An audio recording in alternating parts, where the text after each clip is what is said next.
ایک دن خان خاندان نے فیصلہ کیا کہ وہ ایک دن بغیر کسی الیکٹرانک ڈیوائسز کے گزاریں گے۔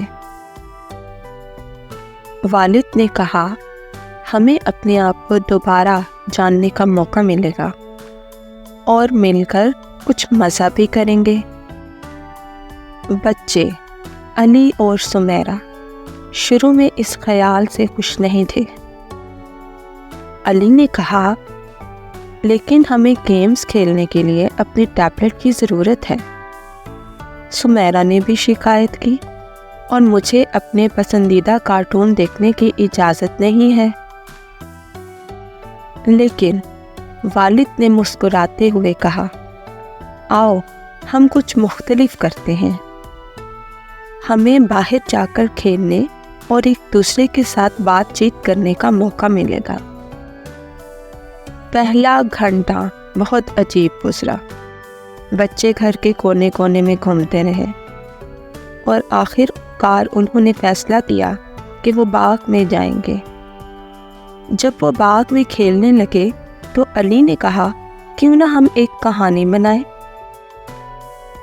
سمیرہ نے خوش ہو کر کہا، جی ہاں، ہم اپنی کہانی میں کچھ مہماتی کردار شامل کریں گے۔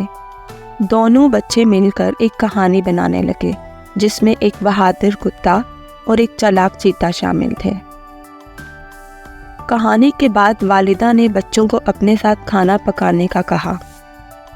سمیرہ نے اپنا پسندیدہ پیزا بنانا شروع کیا، جبکہ علی نے سلاد بنایا۔ جب ان سب نے مل کر کھانا تیار کیا تو خوشبو نے پورے گھر کو مہکایا۔ کھانے کے بعد خان خاندان نے ایک بورڈ گیم کھیلنے کا فیصلہ کیا۔ والد نے کہا، ہم سب کو مل کر کھیلنا چاہیے۔ وہ سب مل کر کھیلتے رہے، ہنستے رہے اور ہر ایک کی کامیابی پر تالیاں بجاتے رہے۔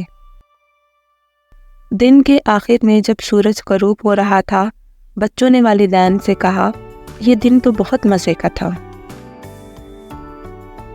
والدہ نے مسکراتے ہوئے کہا، دیکھو، کبھی کبھار بغیر الیکٹرانکس کے وقت گزارنے سے ہم ایک دوسرے کے قریب آ جاتے ہیں۔